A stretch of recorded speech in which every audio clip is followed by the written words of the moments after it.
ஆதியாகமம் புஸ்தகம் 3ஆம் அதிகாரம், அதிலே 1 முதல் 5 வசனங்கள் வாசிக்கலாம். தேவனாகிய கர்த்தர் உண்டாக்கின சகல காட்டு ஜீவன்களை பார்க்கிலும் சர்ப்பமானது தந்திரமுள்ளதாயிருந்தது. அது ஸ்திரீயை நோக்கி, நீங்கள் தோட்டத்தில் உள்ள சகல விருட்சங்களின் கனியையும் புசிக்க வேண்டாம் என்று தேவன் சொன்னது உண்டோ என்றது. ஸ்திரீ சர்ப்பத்தை பார்த்து, நாங்கள் தோட்டத்திலுள்ள விருட்சங்களின் கனிகளை புசிக்கலாம், ஆனாலும் தோட்டத்தின் நடுவில் இருக்கிற விருட்சத்தின் கனியை குறித்து தேவன், நீங்கள் சாகாதபடிக்கு அதை புசிக்கவும் அதை தொடவும் வேண்டாம் என்று சொன்னார் என்றாள். அப்பொழுது சர்ப்பம் ஸ்திரீயை நோக்கி, நீங்கள் சாகவே சாவதில்லை, நீங்கள் இதை புசிக்கும் நாளிலே உங்கள் கண்கள் திறக்கப்படும் என்றும் நீங்கள் நன்மை தீமை அறிந்து தேவர்களைப் போல் இருப்பீர்கள் என்றும் தேவன் அறிவார் என்றது. போதும். தேவன் இந்த வசனங்களை நமக்கு ஆசீர்வதிப்பாராக. 1 முதல் 10 வேத வசனங்களை நாம் வாசிக்க வேண்டும். பின்பதாக நாம் அதை நமக்கு தேவைப்படுகிற சூழலிலே நாம் அதை வாசித்துக் கொள்வோம். இந்த அதிகாரத்திலே ஒரு முக்கியமான விஷயத்தை பற்றி நாம் வாசிக்கிறோம். முக்கியமான விஷயம், ஆண்டவராகிய கர்த்தர் ஆதி மனிதர்களான ஆதாம் மற்றும் ஏவாள் 2 பேரையும் உண்டாக்கிவிட்டு, இந்த பூமி உங்களுடையது, இந்த பூமியை நீங்கள் ஆண்டு கொள்ளுங்கள், இந்த பூமியிலே நீங்கள் மிக சந்தோஷமாய் இருக்கலாம் இல்லையா, இந்த பூமியில் இருக்கிற எல்லாவற்றின் மேலும் உங்களுக்கு அதிகாரம் உண்டு என்று சொல்லி அவர்களை ஆசீர்வதித்து ஆண்டவர் ஒரு புதிய விஷயத்தை, ஒரு புதிய ரேஸ் ஆரம்பித்து வைத்தார்.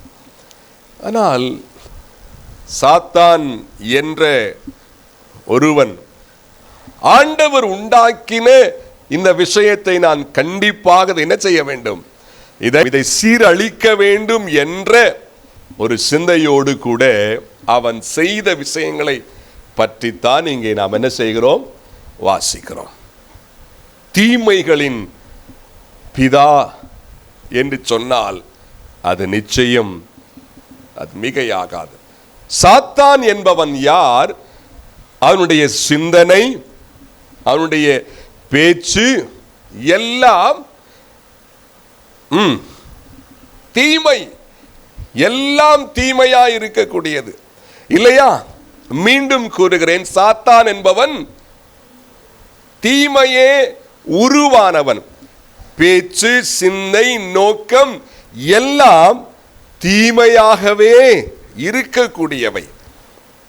தீமையின் ஊற்றுக்கண் அவன் யாருங்க? சொல்லுங்க சத்தமா. சாத்தான் என்பவன் தீமையின் ஊற்றுக்கண். தீய சிந்தை, தீய நோக்கம், தீமையான ஆசை எல்லாவற்றிற்கும் பின்னாக இருப்பவன் இந்த சாத்தான். வேதத்தை ஆராய்ந்து பார்க்க பார்க்க மெய்யான தேவன் யார் என்றும் நாம் புரிந்து கொள்ள முடியும். மெய்யான தீயவன் யார் என்றும் நாம் என்ன செய்யலாம், புரிந்து கொள்ள முடியும். மீண்டும் சொல்லுகிறேன், வேதத்தை ஆராய்ந்து பார்க்க பார்க்க யார் மெய்யான கடவுள், என்னங்க, யார் மெய்யான தேவன் என்றும் நாம் புரிந்து கொள்ள முடியும். யார் மெய்யான தீயவன் என்ற உண்மையும் நாம் புரிந்து கொள்ளலாம். வேதத்தை சரியாய் அநேகர் ஆராயாதபடியால் தான் இவர்கள் என்னுடைய சத்துரு, இவர்கள் என்னுடைய விரோதி, இவர்கள் தீயவர்கள் என்று பிறரை நாம் கூறுகிறோம், சிந்திக்கிறோம். வேதத்தை சரியாய் ஆராயாத படியால். ஆனால் வேதத்தை யார் முறையாக ஆராய்ந்து பார்க்கிறார்களோ தேவனையும் அறிந்து கொள்ள முடியும். உண்மையான சத்துரு யார், உண்மையான தீயவன் யார் என்பதையும் அறிந்து கொள்ளலாம். இதை புரிந்து கொண்டாலே நாம் இயல்பாக கூடுமான அளவுக்கு எல்லாரோடும் அன்பாக ஐக்கியமாக நாம் இருக்க முடியும், இல்லையா? ஆமென். நிச்சயமாக சாத்தானுடைய எண்ணம் அது எப்போதும் தீமையாகவே இருக்கக்கூடியது. என்னங்க, எப்படி? தீமையாகவே இருக்கக்கூடியது. எதை அழிக்கலாம், எந்த விஷயத்தை சாபக்கேடாய் மாற்றலாம், யாரை ஆண்டவருக்கு விரோதமாய் உருவாக்கலாம் என்ற சிந்தனை சாத்தானுக்குள்ளே ஊறிக்கொண்டே இருக்கும். என்னங்க, ஊறிக்கொண்டே. ஆகவேதான் இங்கே வந்து அதை செய்ய ஆரம்பிக்கிறான். எல்லா தீமைகளையும் செய்கிறதிலே சாத்தான் மிகவும் மிகவும் தேர்ந்த ஒரு நபர், தேர்ந்தவன். அதிலும் குறிப்பாக மிக முக்கியமான விஷயத்தை சொல்றேன் கேளுங்க. அதிலும் மிக முக்கியமாக ஆவிக்குரிய ரீதியான தீமை செய்கிறதிலே, ஆவிக்குரிய தீமை செய்வதிலே அவன் மகா கில்லாடி. என்ன தீமை? சத்தமா? ஆவிக்குரிய தீமை. இந்த உடல் சார்ந்த தீமை அல்ல, வேறு பூமிக்குரிய தீமை அல்ல, ஆவிக்குரிய தீமை. இங்கே கூட நாம் வாசித்த இந்த அதிகாரத்திலே இந்த சாத்தான் இங்கே சில விஷயங்களை செய்ய அவன் முயற்சிக்கிறான், சில விஷயங்களை பேசுகிறான். இங்கே அவன் செய்ய முயற்சிப்பது ஆவிக்குரிய, சத்தம் வரலையே, ஆவிக்குரிய தீமை. இங்கே அவன் செய்வது, மீண்டும் சொல்லுகிறேன், இந்த சரீர ரீதியான தீமை அல்ல, ஆரோக்கிய ரீதியான தீமை அல்ல, பூமிக்குரிய தீமை அல்ல, ஆவிக்குரிய ரீதியான தீமை. ஆவிக்குரிய தீமை என்ன அர்த்தம் அப்படின்றால், ஆவியின் தேவனான ஆண்டவரோடு கூட இருக்கிற அந்த உறவை அழிக்கிற தீமை. ஆண்டவரோடு, காரணம் ஆதாம் ஏவாள் சாதாரண ஒரு ஆட்களாக அவர்கள் உண்டாக்கப்படவில்லை, தேவனை போலவே உண்டாக்கப்பட்டார்கள். ஆமென். தேவ சாயலிலே, தேவனை போலவே, தேவ சிந்தையோடு உருவாக்கப்பட்டவர்கள். ஆக ஆதாம் ஏவாளுக்கும் தேவனுக்கு ஒரு நல்ல உறவு இருக்கிறது, இல்லையா? ஒரு நல்ல உறவு, ஒரு நல்ல ஐக்கியம் இருக்கிறது. அதை எப்படியாவது என்ன செய்ய வேண்டும்? சொல்லுங்க, கெடுக்க வேண்டும் என்று சாத்தான் முயற்சித்தான். ஆவிக்குரிய தீமை, ஆவிக்குரிய தீமையை உண்டு பண்ணிவிட்டால் மற்ற தீமைகள் தானாக உண்டாக ஆரம்பித்துவிடும். எப்படி? மற்ற தீமைகள் தானாக உண்டாக ஆரம்பித்துவிடும். மீண்டும் சொல்கிறேன், கூர்மையா கேளுங்க. ஆவிக்குரிய தீமை உண்டு பண்ணிவிட்டால், என்னங்க? ஆவிக்குரிய தீமையை உண்டு பண்ணிவிட்டால் மற்ற தீமையான விஷயங்கள் பின்னதாக தானாக என்ன செஞ்சிடும்? அதை தீமைகள் வந்துவிடும் என்று நன்றாய் அறிந்திருந்த சாத்தான் இந்த மனிதனை வேற ஒன்றும் நம்ம செய்ய வேணாம், இவனுக்கு ஆவிக்குரிய தீமை செஞ்சுட்டா போதும், அந்த தீமைக்குள்ளே விழுந்து விட்டால் போதும், வேறு தீமைகள் என்ன செஞ்சிடும்? பின்னாடி தன்னாலே வந்துவிடும். மற்ற ஆபத்துக்களை உண்டாக்கவே வேண்டாம், மற்ற பிரச்சனைகள் துன்பங்கள் உண்டாக்கவே வேண்டாம், ஆவிக்குரிய தீமையை உண்டு பண்ணிவிட்டால் போதும் என்ற சிந்தையோடு அங்கே வந்து என்ன செய்கிறான்? முயற்சிக்கிறான்.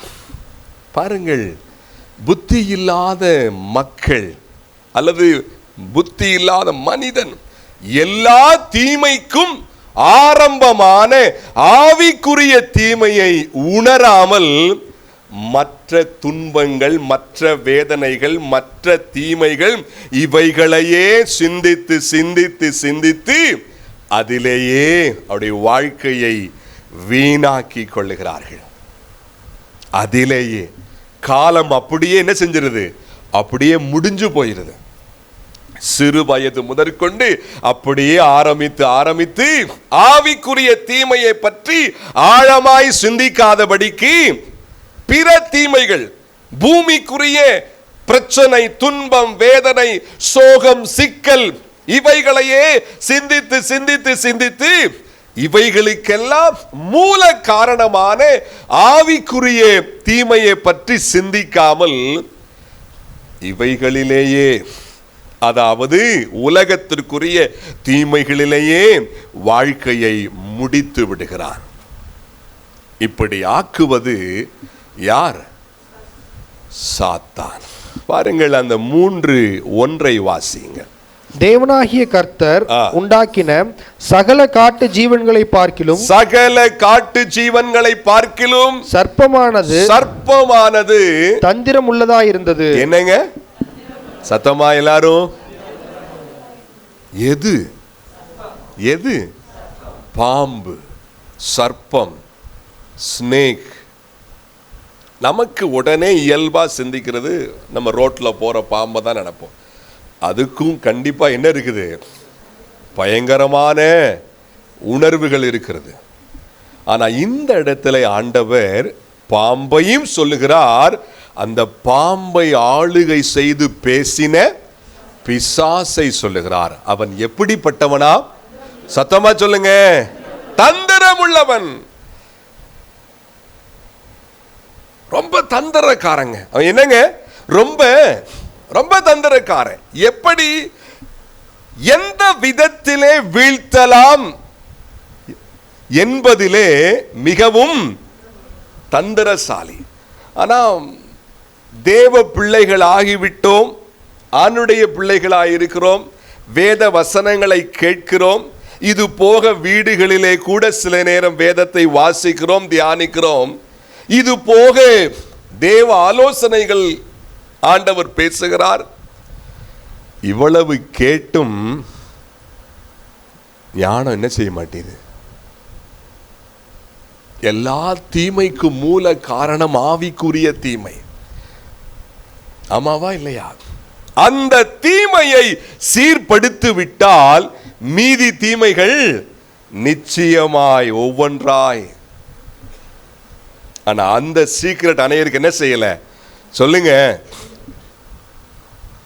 தெரியல. ஒரு இடத்துல போர் போடுறாங்கன்னு வச்சுக்கோங்க. ஒரு இடத்துல போர் போடுறதுக்கு ஆழமா என்ன செய்யணும்? தோண்டணும். என்னங்க சத்தமா? ஆழமா. என்னங்க போர் போடணும்னா இதை மட்டும் புரிஞ்சு வச்சுக்கிட்டு அங்க தோன்றாங்க, இங்க தோன்றாங்க, இங்க தோன்றாங்க, மாத்தி மாத்தி சுத்தியிலும் தோன்றாங்க. வந்துருமா? தண்ணி நிறைய வரும். என்ன 5 அடி 10 அடி தோண்டியாச்சு, பெருசா தோண்டி இருக்கு. இப்படியே தோண்டணும். எப்படி தோண்டணும்? தண்ணி அந்த ஊற்று பூமிக்குள்ள எந்த இடத்துல ஊறி கொண்டிருக்கிறன்னு பார்த்து அந்த இடத்துல நேரா. நிறைய பேர் அப்படித்தான் பண்றோம். தீமைகள், சிக்கல்கள், பிரச்சனைகள் என்னை விட்டு போக வேண்டுமே, என்ன செய்யலாம்? இப்படி செய்யலாம், அப்படி செய்யலாம், அதை செய்யலாம், இதை செய்யலாம். இதெல்லாம் சிந்திக்கிற அநேகர் இதற்கு மூல காரணமான ஆவிக்குரிய தீமையை பற்றி சிந்திப்பதே இல்லை. சாத்தான் ரொம்ப தந்திரசாலி, ரொம்ப ட்ரிக்கானவன், சிந்திக்க விட மாட்டான். ஆனா அதே நேரத்தில் சாத்தான சொல்லி நம்மளும் ஆண்டவர்கிட்ட, ஆண்டவரே இங்க பாருங்க, இங்க சாத்தான் தான் வந்து என்ன பண்ணுனா, இங்க பேசுறா, எல்லா சேட்டையும் பண்றான். உடனே ஆண்டவர் வந்து ஆதாமையும் ஏவாளையும் கூப்பிட்டு, சரி சரி உங்க மேல தப்பு இல்லை, நீங்க போங்க. அவன் உங்களை அப்படி பண்ணிட்டான். அப்படியே செஞ்சாரு. சாத்தானுக்கு அடி விழுந்து ஆதாமேவாளுக்கு விழுந்தது. சாத்தான சொல்லி சொல்லி நாம் என்ன செய்ய முடியாது, தப்பித்துக்கொள்ள, அதாவது நாம் அல்லது நம்மேலே இருக்கிற அந்த உத்தரவாதத்தை நாம் புறம்பே தள்ளிவிட முடியாது. சாத்தானுடைய சூழ்ச்சிகளை நாம் புரிந்து கொள்ள வேண்டும்.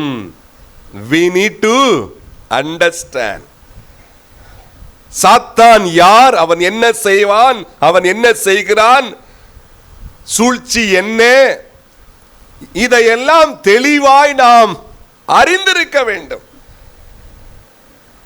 அறிந்திருக்க வேண்டும். அதற்கு வேதத்துக்குள்ளே போக வேண்டும். என்ன செய்யணும்? சாத்தானுடைய என்னது எடுத்து வாசிங்க. 2 கொரிந்தியர் 2ஆம் அதிகாரம்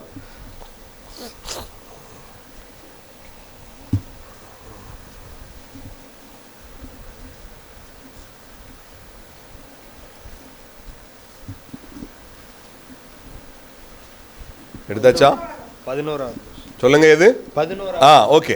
சாத்தானாலே நாம் மோசம் போகாதபடிக்கு அப்படி செய்தேன். அவனுடைய தந்திரங்கள் நமக்கு தெரியாதவைகள் அல்லவே. எப்படி சொல்லுங்க.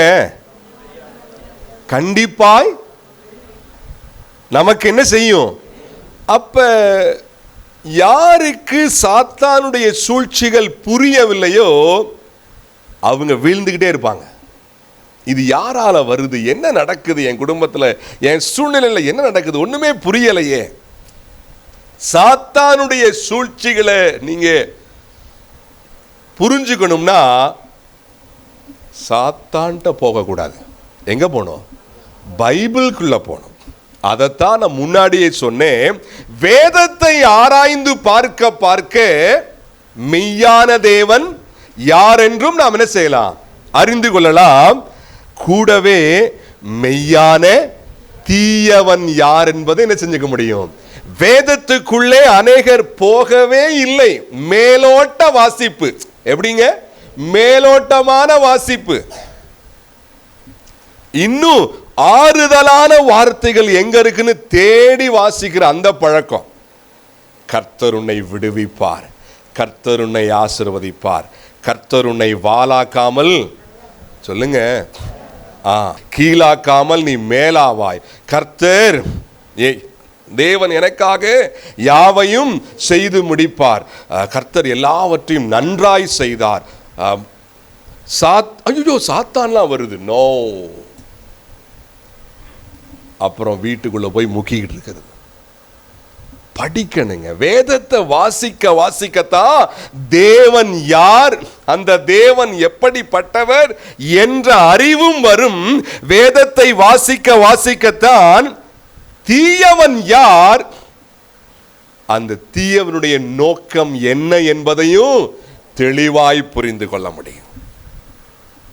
ஆதி மனிதர்கள் ஆதாம் ஏவாள் 2 பேருக்கு அவன் செய்த ஆவிக்குரிய தீமைகள் என்னென்ன சுருக்கமாய் நாம் பார்த்து முடிக்க போறோம். முதலாவது அந்த 3ஆம் அதிகாரம், ஆதியாகமம் 3:1-5 வசனம். நீ கேளுங்க.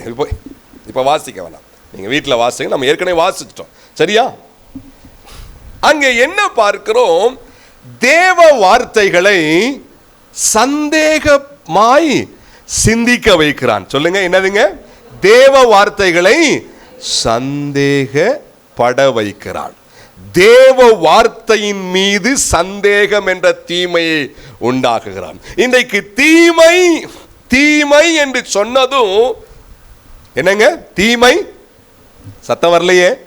தீமை என்று பேசினதும் என்ன நாம் சிந்திக்கிறோம்? சரியா எனக்கு சம்பளம் வரமாட்டேங்குது, எனக்கு உடம்பு வலி, எனக்கு அந்த வலி இந்த வலி, என் குடும்பத்தில் சண்டை பிரச்சனை, எனக்கு நிம்மதி இல்லை. இதெல்லாம் தீமைகள் தான், இல்லை என்று சொல்லவில்லை. ஆவிக்குரிய தீமையை பற்றி அநேகர் சிந்திக்காதபடினால தான் இந்த தீமைகள் அங்கே உருவாக ஆரம்பிக்கிறது. என்ன தீமை? ஆண்டவர் தெளிவாய் பேசிவிட்டு போயிருக்கிறார். அப்பா இப்படி இப்படி இருப்பா, இதை செய்யி இதை செய்யாதன்னு சொல்லி தெளிவாய் அவர் பேசி இருக்கிறார். ஐயா வந்து சொன்னது உண்டோ? அந்த வசனத்தை மட்டும் வாசிங்க. நீங்கள் தோட்டத்தில் உள்ள சகல விருட்சங்களையும் கனியையும் புசிக்க வேண்டாம் என்று தேவன் சொன்னது உண்டோ என்று. என்னங்க தேவன் சொல்லுங்க சத்தமா, சொன்னது உண்டோ என்றது. மாத்தி மாத்தி அங்க பேசிக்கிறாங்க. தேவ வார்த்தையின் மீது சந்தேக உணர்வு, அது மிகப்பெரிய தீமைங்க, அது மிகப்பெரிய தீமை. தேவ வார்த்தையை விசுவாசிக்க விடமாட்டான். சாத்தானுடைய பிரதான கிரியை என்ன தெரியுமா? அவனுடைய வார்த்தையை விசுவாசிக்க விடமாட்டான். சந்தேக உணர்வை உண்டாக்கி கொண்டே இருப்பான். யாருக்குள்ளே இந்த உணர்வு இருக்கிறதோ உங்களுக்குள்ளே இந்த ஆவிக்குரிய தீமை உண்டு என்பதை நீங்க புரிஞ்சுக்கணும். இந்த தீமையை உங்களை விட்டு நீங்கள் கொஞ்சம் அகற்றினாதான் மற்ற தீமைகள் போக ஆரம்பிக்கும். தேவ வார்த்தையை சந்தேகப்படாது விசுவாசிக்க வேண்டும். சந்தேகம் இருந்தா தீர்வுகள் தாமதமாகும். ரொம்ப கேர்ஃபுல்லா இருங்க. தேவ வார்த்தையின் மீது விசுவாசம் இல்லாவிட்டால் தீர்வுகள் கிட்ட வந்துரும், ஆனா சேராது. ரொம்ப ஜாக்கிரதையா இருங்க. பாருங்க, நீங்களும் நான் ஆணுடைய பிள்ளைகள். உங்களுக்கு முன்னதாக பிசாசு வந்து அப்படியே ஒரு பெரிய அங்கியை போட்டுட்டு 2 கொம்பை வச்சுக்கிட்டு இப்படி செஞ்சா நீங்கள் நானும் என்ன செஞ்சிருவோம்? புரிஞ்சுக்குவோம். ஆகா, பிசாசு வந்துட்டான், இவன் வாயிலிருந்து என்ன வார்த்தை வந்தாலும் நம்ம என்ன செய்யக்கூடாது. ஆனா அப்படி அவன் என்ன செய்ய மாட்டான், வரமாட்டான். உள்ளுணர்விலே சந்தேக பேச்சுக்கள், சந்தேக உணர்வு.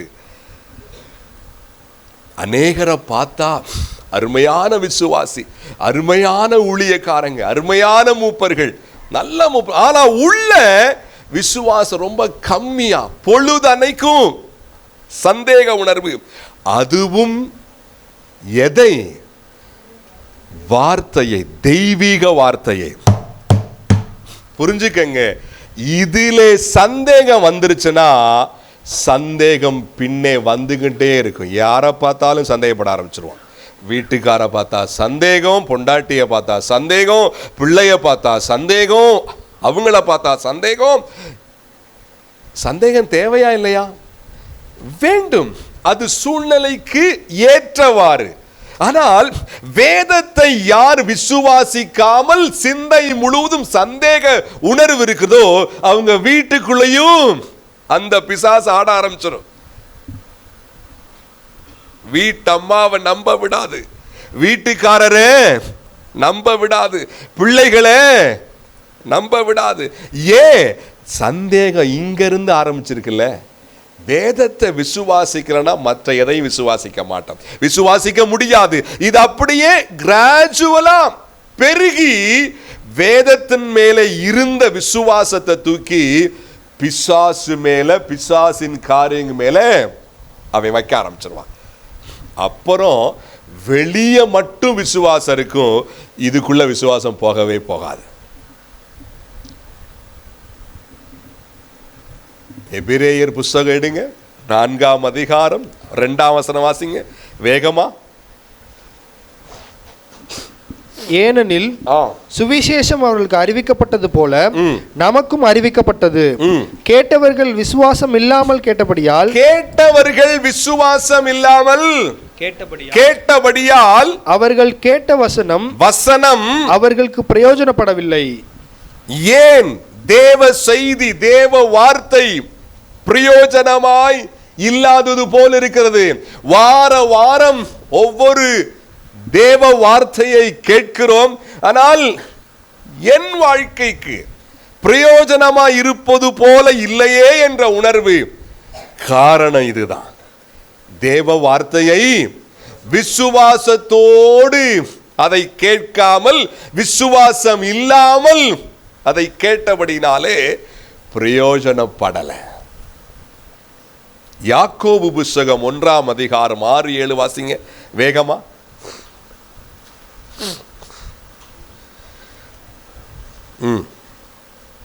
யாக்கோபு 1 ஆனாலும் அவன் எவ்வளவாகிலும் சந்தேகப்படாமல் விசுவாசத்தோட கேட்க கடவன். சந்தேகப்படுகிறவன் காற்றினால் அடிபட்டு அலைகிற கடலின் அலைக்கு ஒப்பாயிருக்கிறான். அப்படிப்பட்ட மனுஷன் தான் கர்த்தரிடத்தில் எதையாகிலும் பெறலாம் என்று நினையாதிருப்பானாக. யாருக்கு இந்த சந்தேக உணர்வு இருக்கிறதோ, தேவன் மேல், தேவ வார்த்தையின் மேல், ஆண்டவர் எதையும் ஆண்டவர் செய்வார். அந்த செய்வார் என்ற உணர்வு கூட பாதி, செய்வாரோ மாட்டாரோ அது கிடைக்கவே கிடைக்காது. அநேகருக்குள்ளே அப்படிப்பட்ட ஒரு உணர்வு ஓரத்திலே அது ஒட்டிக்கொண்டு இருக்கிறபடியால் தான் அநேக ஆசைகள் என்ன செய்ய மாட்டேது, கிடைக்க மாட்டேது. சந்தேகப்படாதீங்க. பிசாசுனுடைய பெரிய தீமை, அது பெரிய தீமை. வேத வசனத்தின் மீது ஒரு சின்ன ஒரு சந்தேக உணர்வு வந்துருச்சுனாலே உடனே ஆண்டவர் இயேசு கிறிஸ்துவின் நாமத்தாலே பிசாசை உன்னை விரட்டி எடுக்கிறேன், தேவ வார்த்தையை நான் முழுவது விசுவாசிப்பேன் என்று சொல்லி அறிக்கையிடுங்க. அது மிகப்பெரிய தீமை. அதை புரிந்து கொள்ளுங்கள். மற்ற தீமைகளை பற்றி பெருசா சிந்திக்காதீங்க. என்னங்க சொல்லுங்க. பாருங்கள், வாத நோயோடு ஒரு மனுஷனை தூக்கிட்டு வர்றாங்க. யார்கிட்ட? ஆண்டவரிடத்துல. சில மாதங்கள், மேபி சில வருடங்கள் அப்படி இருந்திருக்கலாம். வந்தவனை பார்த்து, என்னப்பா ரொம்ப கஷ்டப்பட்ட போல, எப்படி ரொம்ப ரொம்ப கஷ்டப்பட்ட போல, பாவம் ஜோ, அவனுக்கு என்ன வரல, கையும் வரல, காலும் வரல, பேச்சு கூட என்ன செஞ்சிருக்காதுன்னு நினைக்கிறேன். பார்த்தோன்னே சரி சரி வா கிட்டக்க வா அப்படின்னு சொல்லி அப்படியே செஞ்சாரு. அதெல்லாம் கேட்கவே இல்லை. உன் பாவம் உனக்கு ஏன் இப்படி சொன்னாரு? இந்த வியாதிக்கு காரணம் இந்த ஆவிக்குரிய தீமையான பாவம்.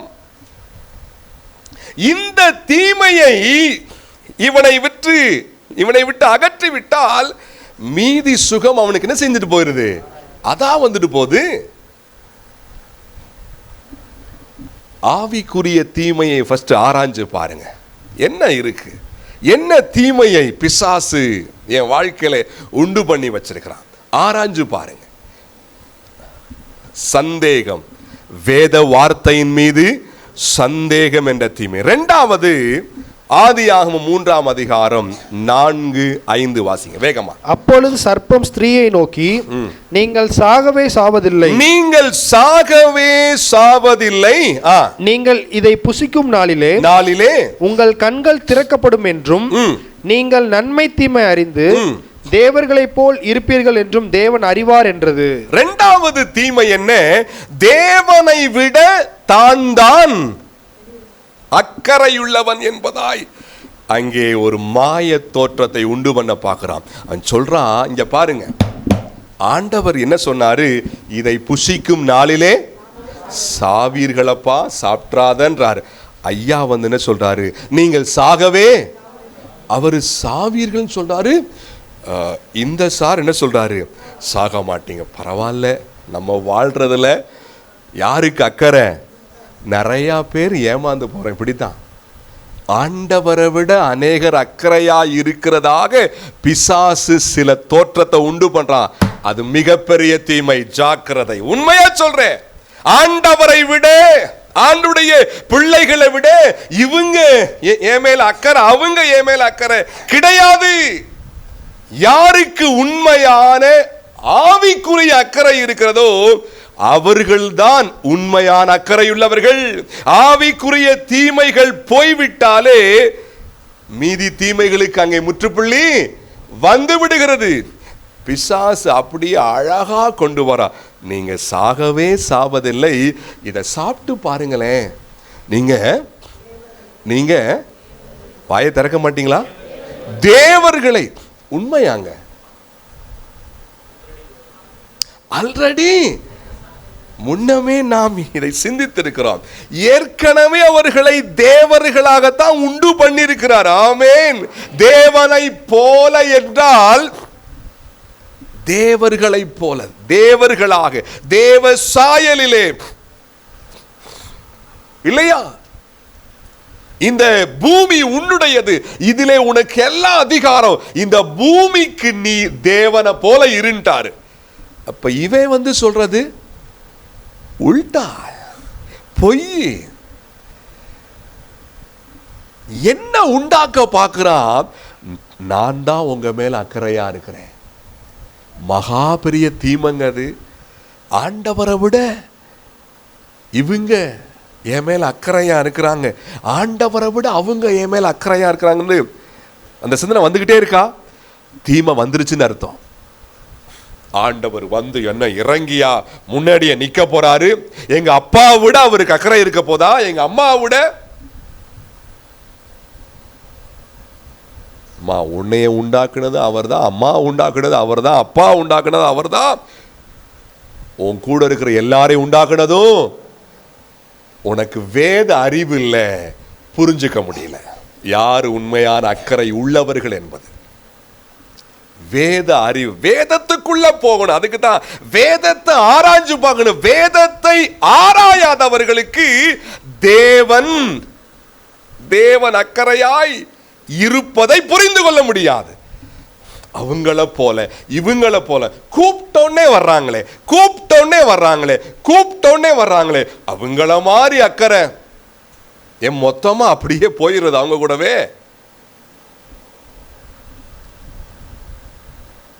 அப்படிதான் அங்க யோசித்தாங்க. 2 பேர் மொத்தமா போயிட்டாங்க. அதனால ராஜா இறங்கி வர வேண்டியதா இருந்தது.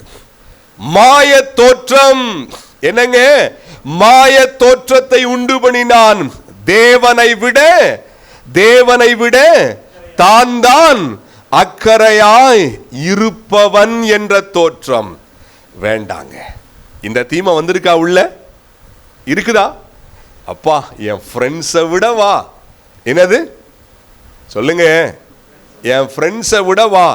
அப்பா இருக்கிற பூவுலே எந்த பூ பெருசு? நட்பு. என்ன பூ? நட்பு. நைட்டு கூட என்ன செஞ்சிருவாங்க? வந்துருவாங்க. நைட்டு ஒரு ஃபோன் பண்ணா இது அப்படியே பெருகி பெருகி பெருகி ஆண்டவரை விட அக்கறைன்னு அந்த வார்த்தை வாயில் என்ன செஞ்சிருக்காது? ஒருவேளை வந்திருக்காது. ஆனா தன்னால கர்த்தர் 2வது இடம் போயிருப்பார், 3வது இடம், 4வது இடம். முதலிடம் நட்பு. இங்க ஐயா காட்டுறாரு, தான் உண்மையான அக்கறை. நீங்க சாப்பிட்டு பாருங்களேன், நான் வேணா பிடிங்கி தரவா? கிட்டத்தட்ட அந்த ஸ்டேஜுக்கு வந்துட்டாரு. எப்படி? நீங்க சாகவே. நிறைய பேர் அப்படி நினைக்கிறாங்க. ஒரு துன்பத்தின் மத்தியில ஒரு 4 பேர் கூடி, நீ நல்லா இருப்பப்பா. எப்படி? நீ நல்லா இருப்ப, நீ அப்படி இருப்ப, நீலாம் வீழ்ந்து போ. ஐயோ எப்ப அந்த வார்த்தைகளை கேட்க எவ்வளவு பாசிட்டிவ் எனர்ஜி பெருகுது. என்ன எனர்ஜி? பாசிட்டிவ். ரீசெண்டாக ஒரு கூட்டத்துக்கு போயிருந்தேன்.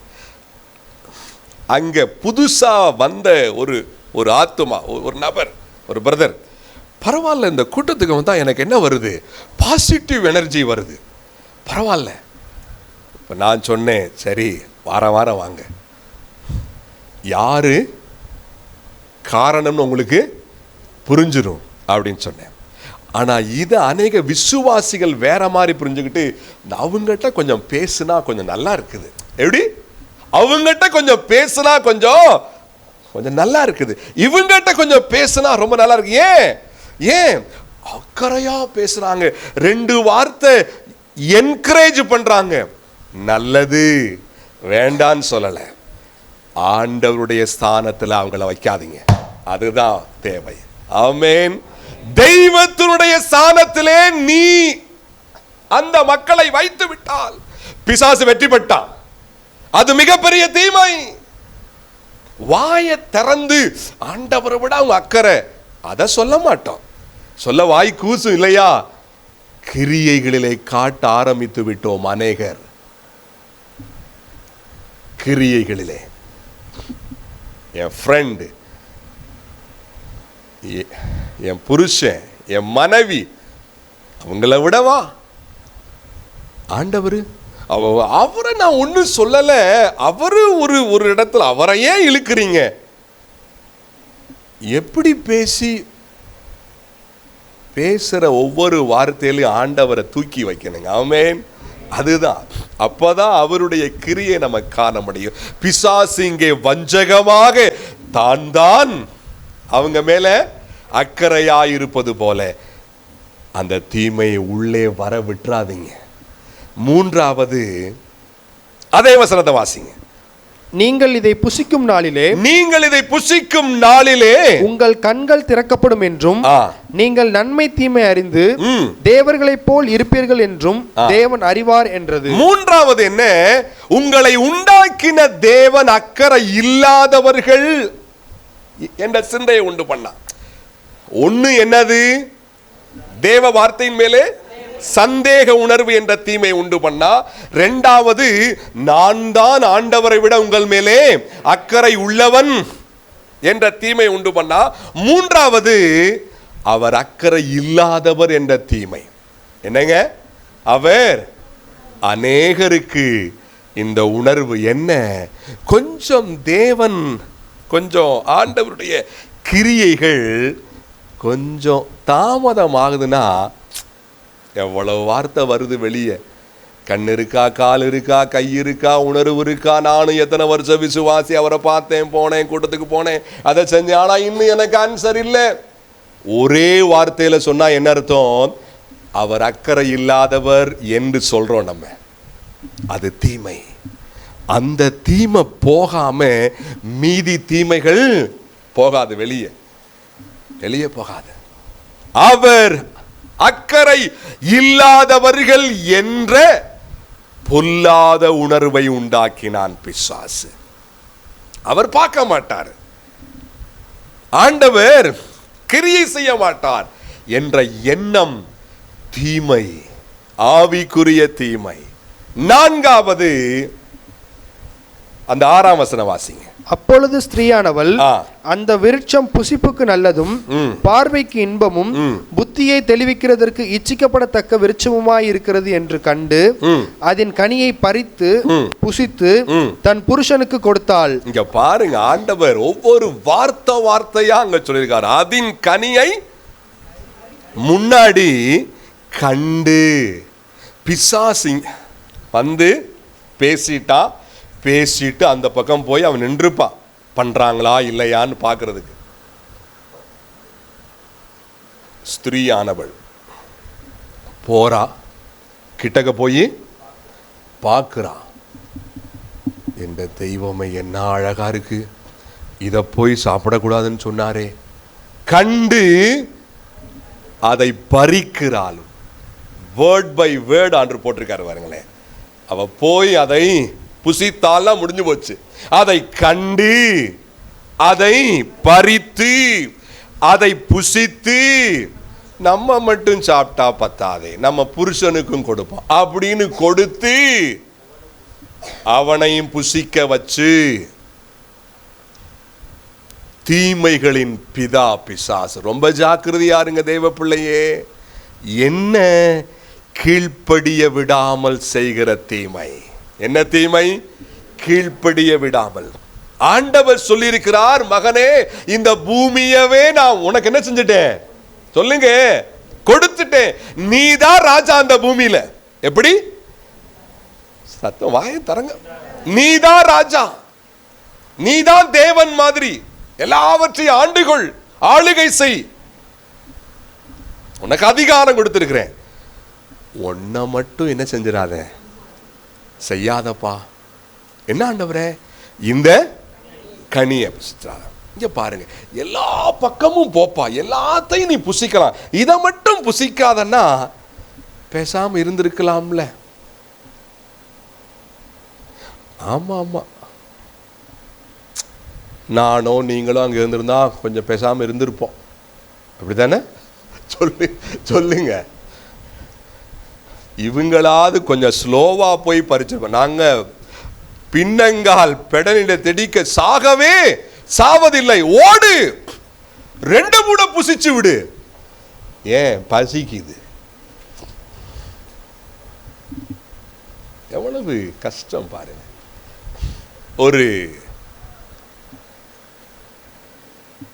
ஒரு எஜமான் என்ன பண்ணாரா, அவங்க வீட்டில் 2-3 பையங்க இருந்தாங்க. அந்த பையங்கிட்ட சொன்னாரா, டேய் நான் வெளியே போகிறேன், போயிட்டு சாயங்காலம் வருவேன், நல்லா ஃப்ரீயாக நல்லா விளாடுங்க, நல்லா ஜாலியாக இருங்க. அந்த ரூமுக்குள்ளே ஒரு சின்ன ஒரு பாத்திரத்தை வச்சு மூடி வச்சிருக்கேன், நீ அந்த பாத்திரத்தை தூக்கிடாதப்பா, அது அங்கே இருக்கட்டும். அந்த பாத்திரத்துக்குள்ள ஒரு முக்கியமானதை வச்சிருக்கேன், நீ என்ன பண்ணாத, அதை மட்டும் எடுத்து பாத்துறாத. சரிங்கய்யா சரிங்கய்யான்னு சொல்லிட்டு அந்த ஐயா போயிட்டார். எஜமான், வீடு பெருசா இருக்கு, அங்க போகலாம், இங்க போகலாம், அங்க விளையாடலாம், ஜாலியா இருக்கலாம். ஆனா அதை விட்டுட்டு கண்ணு பூரா அங்க போக ஆரம்பிச்சிச்சு. என்ன வச்சிருக்கிறாரு? என்ன வச்சிருக்கிறாரு? சச்சோ, இது என்ன செய்யக்கூடாது, பார்க்க கூடாதுன்னு அவர் சொல்லிட்டார். அதனால அங்கிட்டு போன உடனே லைட்டா திறந்து பார்த்துட்டு மூடிடுவோம். எப்படி? லைட்டா திறந்து பார்த்துட்டு மூடிடுவோம். அவர் வந்து பார்க்கவா போறாரு? பார்த்தையாப்பான்னா பார்க்கல சொல்லிக்குவோம். லைட்டா அப்படி லைட்டா திறந்து என்னன்னு பார்த்துக்குவோம். அதை மட்டும் ஏன் சொன்னாரு? குணம். நம்ம அப்படித்தானே இருக்கோம். எதை பண்ணாதானே அதை தான் பண்றோம், எதை பண்ணுன்னா அதை தான் பண்றதில்லை. ஆனா ஆண்டவர் மேல கோபம், ஏகப்பட்ட கோபம் வருது. பாவம், அவர் என்ன செஞ்சார்? ரொம்ப நேரம் ஆச்சு, அந்த பையனுக்கு ரொம்ப ரொம்ப கஷ்டம் ஆயிடுச்சு. என்னதான் வச்சிருக்காருன்னு சொல்லி லைட்டா ஓபன் பண்ணி பார்த்தா சத்தம் கேட்ட மாதிரி இருந்துச்சு உள்ள. ஆஹா, உள்ள ஏதோ இருக்கு போலன்ட்டு கொஞ்சம் லைட்டா அப்படியே லைட்டா ஓபன் பண்றான், ஏதோ இருக்கிற மாதிரி இருக்கு. இன்னும் கொஞ்சம் திறந்த உடனே விருட்டுன்னு அதுல இருந்து ஒண்ணு ஓடிச்சான். ஒரு சுண்டெலி. ஒரு ஹார்ட்டே நின்னு போன மாதிரி. ஐயோ, இதுதானான்னு சொல்லி இப்ப இத பிடிச்சு உள்ள வைக்கணுமே, எங்க பிடிக்கிறது, எங்க போய் தேடுறது? தேடுறான், ஓடுறான், வீட்டுக்குள்ளதான் சுத்திக்கிட்டு இருக்க, பிடிக்க முடியல. வந்து பார்த்தான், பாத்திரம் அது மாதிரி தான் இருக்கு, அதே போல அப்படியே மூடி வச்ச மாதிரி இருக்கு. உள்ள இருந்தத பிசாசு செய்கிற தீமை. நீ எப்படி வேணா இருந்துக்க, ஜெபிக்கிறையா, வேதவாசி, என்ன வேணா செஞ்சுக்க, ஆனா கீழ்ப்படிஞ்சிடாத தேவன் பேசுற வார்த்தைக்கு. இந்த தீமை அநேகருக்குள்ளே இருக்கிறபடினால தான் மற்ற தீமைகளை போட்டு தள்ளுனாலும் போக மாட்டேங்குது. யோ முடியலையே. ஆவிக்குரிய தீமையை கொஞ்சம் நீக்கிறதுக்கு முன்வாருங்கள். ஆவிக்குரிய தீமையை, ஆண்டவரே இந்த தீமையை முதலாவது என்னிடத்திலிருந்து நீக்கணுமே என்ற உணர்வோடு ஆண்டவரை தேடுங்கள். அதை விட்டுட்டு ஐயோ வாழ்க்கையில இப்படி கஷ்டம் அப்படி கஷ்டம்,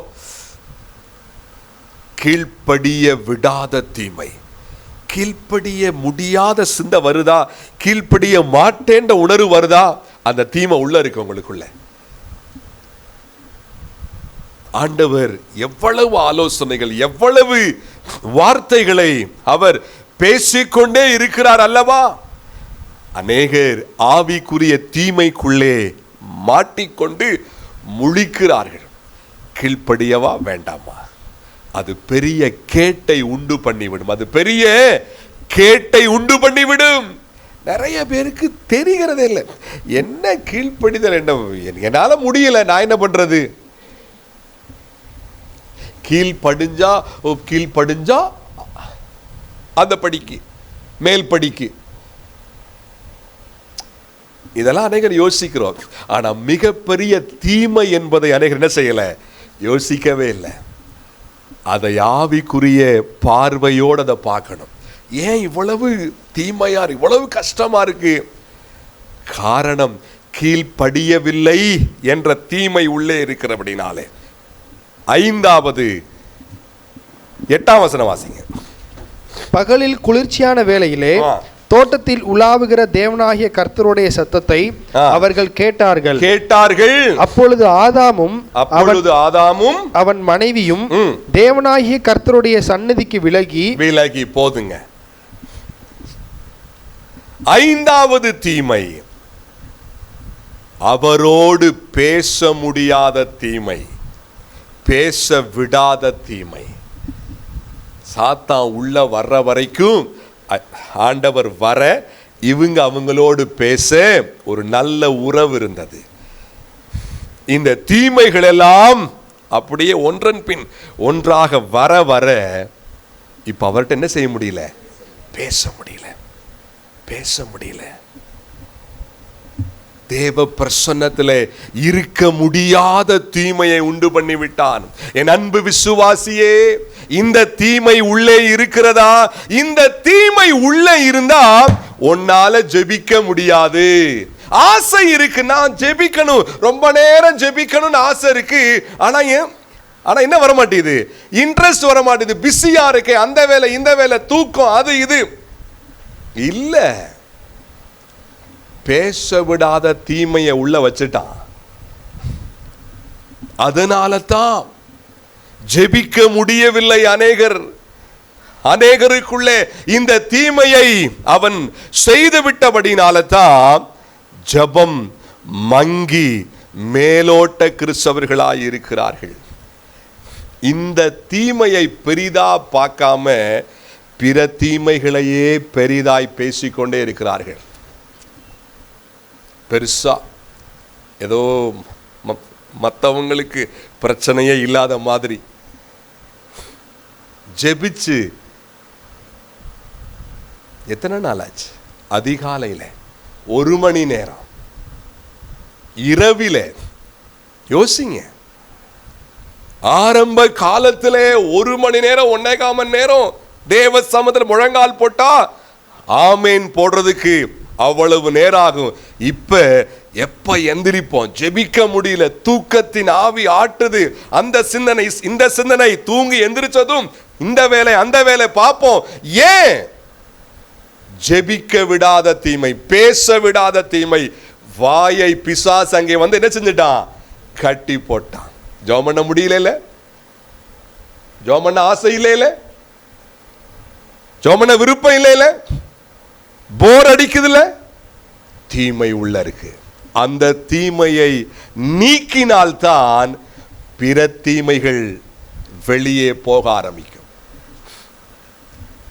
எத்தனை பேர் எத்தனை இடத்துல பேசுறோம், எத்தனை பேர்கிட்ட பேசுறோம், ஆனா ஆண்டவர்கிட்ட பேச ஆசை வரமாட்டேங்குதுல, போரா இருக்குல்ல, ஜெபிக்க உள்ள வரமாட்டேங்குதுல.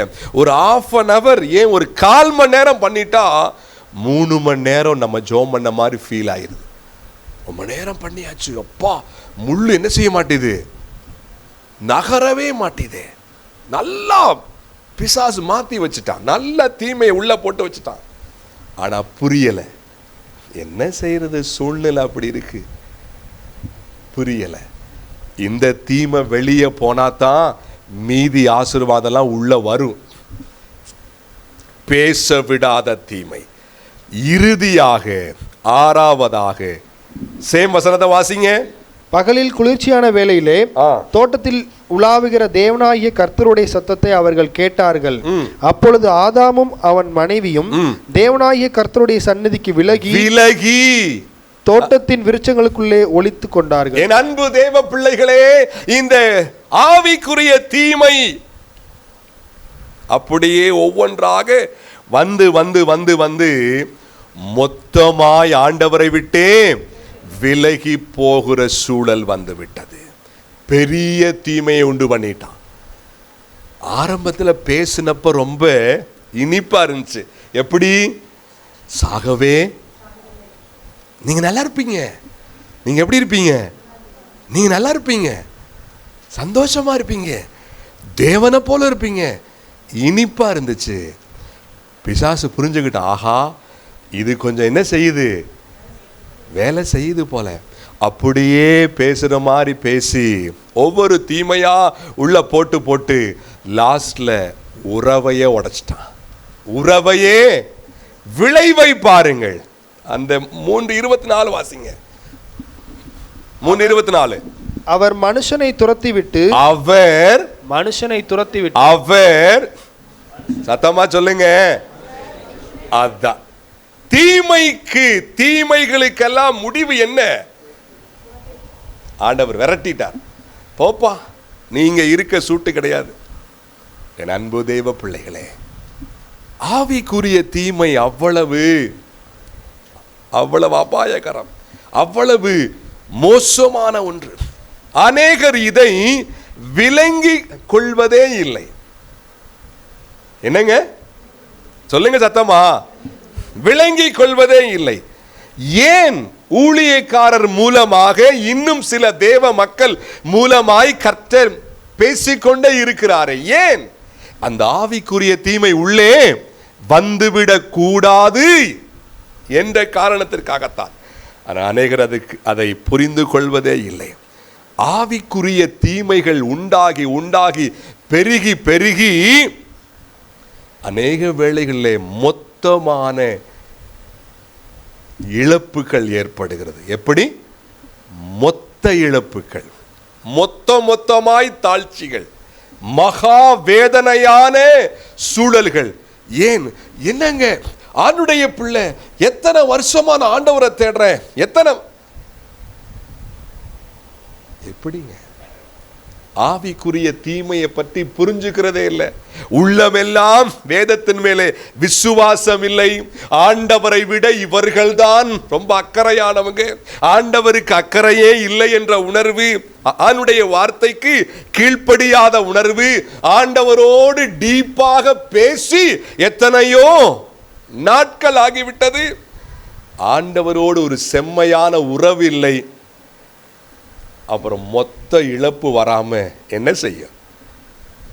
மொத்த இழப்புகள், மொத்த தாழ்ச்சிகள். வேண்டாம் என கண்பானவர்களே, ஆண்டவர் நம்மை நேசிக்கிறார். ஆமென். ஆண்டவர் நம்மை அந்த தீமைக்குள்ளே விழுந்து போக கூடாது என்று விரும்புகிறார். அவர் விழுந்து போய்விடக் கூடாது என்று சொல்லி, ஆகவேதான் அவர் திரும்ப திரும்ப பேசிக்கொண்டே இருக்கிறார். இப்பொழுதாவது ஆண்டவருக்கு ஒப்பு கொடுப்போம். இப்பொழுதாவது ஆண்டவரை தேடுவோம். அநேகர் வேத வசனங்களை முக்கியமாய் சிந்திப்பதே இல்லை. ஆவிக்குரிய வாழ்க்கையிலே கண்டும் காணாத வாழ்க்கை. அது மட்டுமல்ல, பாருங்க அம்மா ஐயா, அநேகர் பிறருக்கு ஆவிக்குரிய தீமை செய்து கொண்டிருக்கிறார்கள். அநேகர் பிறருக்கு ஆவிக்குரிய தீமை. ரொம்ப கூர்மையா கேளுங்க. அநேகர் உடன் விசுவாசிகளுக்கு அல்லது அவருடைய சொந்த வீட்டாருக்கு பூமிக்குரிய தீமை செய்வதில்லை, செய்ய மாட்டார்கள், செய்ய முடியாது. ஆனால் ஆவிக்குரிய தீமை அவர்கள் என்ன செய்கிறார்கள்? செய்கிறார்கள். சாத்தானை பின்பற்றி. என்ன? ஜெபிக்க வேண்டாம். ரொம்பலாம் டீப்பா ஜெபிக்காதீங்க. சொல்றது யாரு? ரட்சிக்கப்பட்ட விசுவாசி. ஃபேமிலியை பார்த்து, ஃப்ரெண்ட்ஸை பார்த்து ரொம்பலாம் ஜெபிக்க வேண்டாம். ரொம்ப அளவா வச்சுக்கணும், ஜெபிக்காதீங்க. அப்படியே ஜெபிச்சா கண்ணீர்லாம் விடாதீங்க. ஆவிக்குரிய தீமை இது. ஆலயத்துக்கு என்ன செய்யாத, போகாத. ஆவிக்குரிய தீமை. வேதத்தை தியானிக்காத. ஆவிக்குரிய தீமை. இன்னைக்கு அநேகர் வீட்டுல சொல்றாங்க, வீட்டு அம்மாவை பார்த்து, வீட்டு ஐயாவை பார்த்து, பிள்ளைகளை பார்த்து, டேய் ரொம்ப ஜெபிச்சது போதும், படி, அதை செய்யு, இதை செய்யு. அப்பா இன்னைக்கு ஆராதனை, ஐயா இன்னைக்கு ஆராதனை, ஏங்க ஏமா இருப்பா அப்புறம் பார்ப்போம். சர்ச்சுக்கெல்லாம் ரொம்ப என்ன செய்யாத, ஆவிக்குரிய தீமை. இந்த வேலையை செய்யறது சாத்தான் தான். ஆனா சிலர் சாத்தானுக்கு இடம் கொடுத்து தாங்களும் இந்த தீமையை செய்ய ஆரம்பித்திருக்கிறார்கள். காணிக்க என்ன செய்யாத, ரொம்ப சொல்லுங்க சத்தமா, கொடுக்காத. காணிக்கலாம் கொடு, கொஞ்சம் கொடுத்தா போதும். ஓ குடும்பத்தை பாரு, அதை பாரு, இதை பாரு. ஆவிக்குரிய தீமை இது. இதுக்கு ஆண்டவர் அழைச்சாரு. ஆவிக்குரிய விதத்திலே பிறரை உற்சாகப்படுத்தத்தான் வேண்டுமே ஒழிய அதற்கு மாறாக ஜெபத்திற்கு இடையூறு பண்ணுகிற தீமை, வேத வாசிப்புக்கு இடையூறு பண்ணுகிற தீமை, ஊழியம் செய்வதற்கு இடையூறு பண்ணுகிற தீமை, காணிக்கையை ஆண்டவருடைய பங்கை ஷேர் பண்ணுவதற்கு இடையூறு பண்ணுகிற தீமை, கிறிஸ்தவனாய் வாழ்வதற்கு இடையூறு பண்ணுகிற தீமை. என்ன, நீ விட்டு கொடுக்காதப்பா, சாங்கா நில்லு, அவங்க பேர்ல அன்பு செலுத்தாத, உனக்குன்னு கொஞ்சம் உரிமை இருக்குல்ல கேளு, கோபம் வரணும், இதுக்கெல்லாம் தீமை. கிறிஸ்துவுக்குள்ள ஓரளவாவது ஐயோ நம்ம கொஞ்சம் பொறுத்து போவோன்னு இவங்க சிந்திக்க அங்கிட்டு, அது விசுவாசிக்கு தான். பேசு, 2 வார்த்தை, எப்படி 2 வார்த்தை பேசு, கொஞ்சம் ஸ்ட்ராங்கா பேசு, கொஞ்சம் வஞ்சு விடு, கொஞ்சம் திட்டு விடு, கொஞ்சம். இதுக்கு அழைச்சாரு. விட்டு கொடுத்து போப்பா, ஜெபம் பண்ணுப்பா, ஆண்டவர்கிட்ட சொல்லுப்பா. இப்படி இல்ல சொல்லணும், ஆண்டவர் உனக்கு உதவி செய்வாருப்பா, இப்படி இல்ல சொல்லணும். உரிமை விட்டு கொடுக்காத, கோவப்படணும், கண்டிப்பா இதுக்கெல்லாம் கோவப்படணும். பிசாசு சொல்ற மாதிரியே சொல்றோம் அழகா. எப்படி பிசாசு பேசுற மாதிரியே, விடாத விடாத, பிடி 2 வை, ஓ இஷ்டம்தான். அவங்க யாரு சொல்றதுக்கு உன்னைய, பிசாசு சொல்ற மாதிரியே. பேதுரு சொன்னாரு, யாரு, ஆண்டவர் தாராளமா பேசுறார், நான் இப்படி போய் என்ன செய்ய போறேன், சிலுவைக்கு போக போறேன் அப்படின்னு சொன்ன உடனே பேதுரு அங்கிட்டு கூட்டிட்டு போய், உமக்கு இப்படி நேரிடக்கூடாது என்று சொல்லல, என்ன செஞ்சானா, கடிந்து கொண்டா, திட்டுறா ஆண்டவரை. ஆண்டவர் பேதுரு சொன்னாரா, அப்பால இப்போ சாத்தானே. ஆமாவா இல்லையா? ஆவிக்குரிய தீமை சாத்தா மட்டும் செய்யல, சில விசுவாசிகளும், சில ஊழியக்காரங்க கூட பண்றாங்க. என் அன்பு தேவ பிள்ளை, ஆண்டவன் நம்மோடு பேசட்டும். ஒருவேளை இங்கு இருக்கிற நீங்கள், உங்களிலே சிலர் உங்க குடும்பத்துக்கு ஆவிக்குரிய தீமை பண்றீங்களா? ஆவிக்குரிய தீமை. சர்ச்சுக்கெல்லாம் ரொம்ப போகாதப்பா, அளவா வச்சுக்க. சாத்தான் பின்னாடி வந்துட்டு இருக்கான், பி கேர்ஃபுல். சாத்தான் பின்னாடி வர்றான். ரொம்ப சர்ச்சுக்கெல்லாம் போகாத, கூட்டத்துக்கெல்லாம் ரொம்ப போகாத. ஆத்தும ஆதாயம் ஆதாயம் அப்படிலாம் இருக்காதப்பா, உன்னைய பாருப்பா. அப்படி சொல்றீங்களா? பிசாசு இருக்கான் பின்னாடி, பி கேர்ஃபுல். ரொம்ப ரொம்ப சாந்தமா இருக்க மாதிரி இருக்க, அப்படிலாம் இருக்காத. அப்படி சொல்றீங்களா? காணிக்கெல்லாம் கொஞ்சமா கொடு, அளவா கொடு, அப்படி சொல்றீங்களா? சாத்தான் பின்னாடி இருக்கான்னு அர்த்தம். ஆவிக்குரிய தீமை செய்கிறவன் சாத்தான் தான். ஆனால் சிலர் சாத்தானுக்கு இடம் கொடுத்து தாங்களும் செய்ய ஆரம்பித்திருக்கிறார்கள். வேண்டாம். என் அன்பு தேவ பிள்ளையே, நாம் மாற வேண்டும் என்று சொல்லி கர்த்தர் விரும்புகிறார். ஆமென். நாம் மாற வேண்டும், ஆண்டவருக்கு ஒப்பு கொடுக்கணும். இந்த தீமைகளிலிருந்து நாம் வெளியே வரவே ஆண்டவர் விரும்புகிறார். பிசாசு கொண்டு வருகிற இது போன்ற ஆவிக்குரிய தீமைகளிலிருந்து நாம் வெளியே வந்து பிறருக்கு உதாரணமாய் விளங்க வேண்டும் என்று விரும்புகிறார். ஆமென். பிறருக்கு முன்மாதிரியாக வாழ்ந்தா அவரை போற வாழணுங்க, வாழ்ந்தா இவங்களை போலங்க, வாழ்ந்தா இந்த பிரதர் மாதிரி, இந்த சிஸ்டர் மாதிரி என்று உதாரணமாய் வாழ வேண்டும் என்று விரும்புகிறார். ஆண்டுடைய விருப்பத்தை பாருங்களேன். அந்த 3:9 வாசிங்க. அப்பொழுது தேவனாகிய கர்த்தர் ஆதாமை நோக்கி, ஆதாமை கூப்பிட்டு, கூப்பிட்டு நீ எங்கே நீ இருக்கிறாய்? எங்கே இருக்கிறாய்? இங்க பாருங்க, மொத்தமாக ஆண்டவர் விட்டு விலகி அந்த பக்கம் போயிட்டாங்க. கீழ்ப்படியல, சிந்தை மாறிடுச்சு. ஆனா ஆண்டவர் அன்பா அழைக்கிறார், மகனே எங்கப்பா இருக்க? மகனே, ஆண்டவர் உங்களை பார்த்து கேட்கிறார், மகனே எங்க இருக்க? உடைய வாழ்க்கை அது எங்க இருக்குது? ஏன் தூரமா போயிட்ட? என்னோடு பேசவா, என்னோட ஐக்கியமாக, நான் உனக்கு போதுமானவனாய் இருப்பேன். ஆண்டவர் சொல்றாரு. ஆண்டவர் பேசுகிற விலையேற பெற்ற வார்த்தை. அநேக முறை நாம் அதை வாசித்திருக்கிறோம். புதிய ஏற்பாட்டிலே மத்தேயு 6:33. சீக்கிரம் வாசி முடிக்கலாம். முதலாவது என்னங்க? முதலாவது தேவனுடைய ராஜ்யத்தையும் அவருடைய நீதியையும் தேடுங்கள், அப்பொழுது இவைகள் எல்லாம் உங்களுக்கு கூட கொடுக்கப்படும். அப்பொழுது எப்படிங்க ஆவிக்குரிய தீமையிலிருந்து வர்றது வெளியே? ஒன்னும் செய்ய வேணாம், முதலாவது அவரை தேட ஆரம்பிங்க. ஆமென். வைராக்கியமா தேட ஆரம்பிங்க, உணர்வாய் தேட ஆரம்பிங்க. அவர் உங்களிடத்துல என்னிடத்துல வைராக்கிய வாஞ்சையா இருக்கிறார். ஆமென். அவர் உங்க மேல என் மேல அவ்வளவு விருப்பமா இருக்கிறாருங்க. அநேக முறை நாம் அந்த வசனத்தை வாசிச்சிருக்கிறோம்.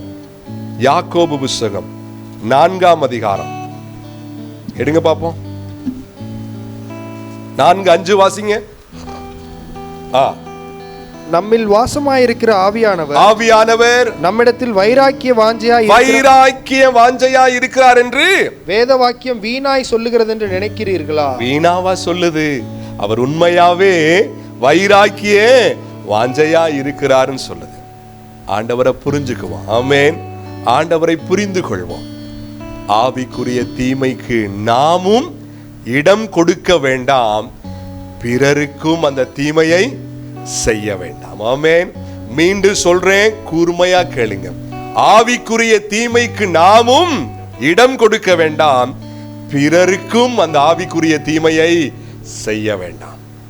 ஆண்டவரை போல வாழ பிரயாசப்படுவோம். ஆண்டவர் மேல வைராக்கிய வாஞ்சையா இருக்க முயற்சிப்போம். ஆண்டவரோடு உணர்வாய் முதலாவது அவரை தேட முயற்சிப்போம். ஆண்டவர் நமக்கு இரக்கம் செய்வார். நாம் எல்லாரும் அப்படியே முழங்கால் படிடும்.